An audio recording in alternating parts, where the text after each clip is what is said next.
صدق اللہ العظیم وقال النبی صلی اللہ علیہ وسلم محاسن موتاکم او کما قال علیہ السلام.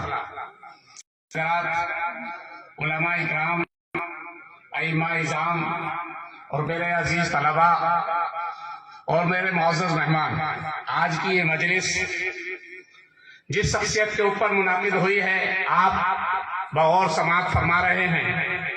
ابتدا میں کچھ ساتھیوں نے، کچھ مہمانوں نے ایک بات کہی تھی کہ میوات ایسا محسوس ہوتا ہے کہ خطہ میوات کہیں ملک سے کٹا ہوا ہے.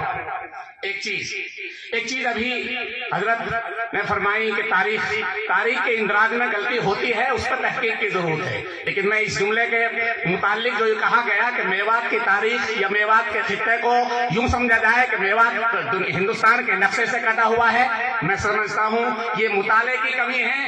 یا ابھی ایک بات عرض ہو رہی تھی کہ عصبیت سے پاک رکھا جائے. میں تو یہ سمجھتا ہوں کہ میو قوم سے سارے لوگوں نے عصبیت کی ہے سوائے خاندان الیاسیہ کے. اس خاندان نے میوات کو ابھارا ہے، اس کی نسبت پر آج پوری دنیا میں میوات کو جانا جاتا ہے. میو قوم میواتیوں کو آج اگر دنیا میں سمجھا جاتا ہے، دنیا کے دوسرے ملکوں میں تبلیغ کے نام پہ جانا جاتا ہے، میواتیوں کو جانا جاتا ہے. عصبیت کی نظر سے قطع تعلق ایک محبت کی نظر سے جانا جاتا ہے، وہ تبلیغ کی برکت ہے. اور اسی خاندان الیاسیہ کے چشم و چراغ رہے ہیں یا انہی کے اسی خاندان سے استفادہ حاصل کر حضرت مولانا عبدالسبحان ناٹولوی جو استاد میوات ہیں، جو معلم میوات ہیں، جن کی ابتدائی تعلیم بنگلے والی مسجد میں ہوئی ہے. بنگلے والی مسجد کی تاریخ کو دہرانا چاہیں، مولانا اسماعیل صاحب کاندلوی، مولانا محمد کاندلوی، مولانا الیاس کاندلوی، مولانا محمد یوسف کاندلوی کے حالات کو دہرانا چاہیں اور میوات پر ان خاندان کے احسانات کو گنانا چاہیں.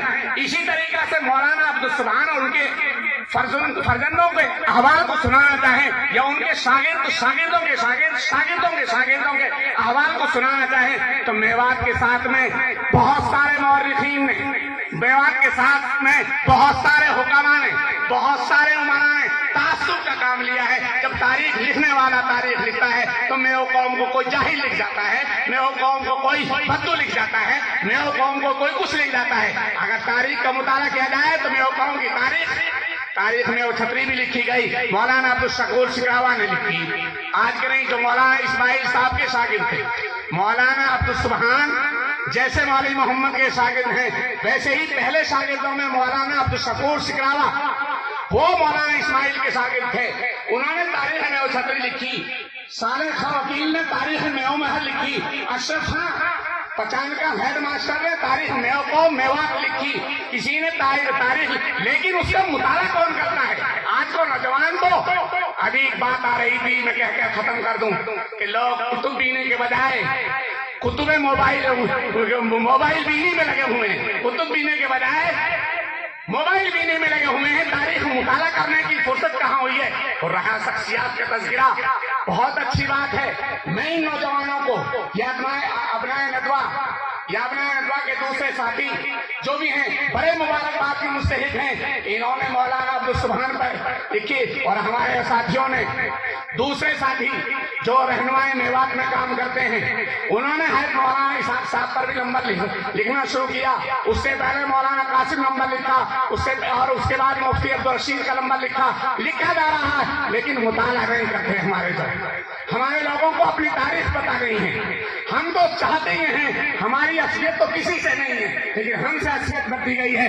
مغلوں نے ہم سے اصلیت برتی، بابر نے ہم سے اصلیت برتی، بلبل نے ہم سے اصلیت برتی، پہلے بادشاہوں نے ہم سے اصلیت برتی اور پھر انگریز کا دور آیا تو انگریز نے ہم سے اصلیت برتی. اور اب انگریز کے بعد 47 سے بعد جو حکومت کام کر رہی ہے، میوات کے ساتھ میں سوتیلا بھرتا وہ بھی کر رہی ہے.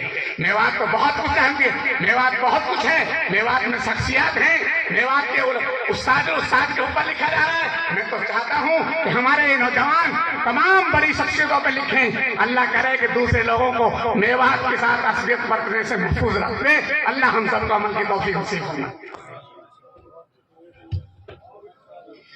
اسی کے ساتھ میں اپنے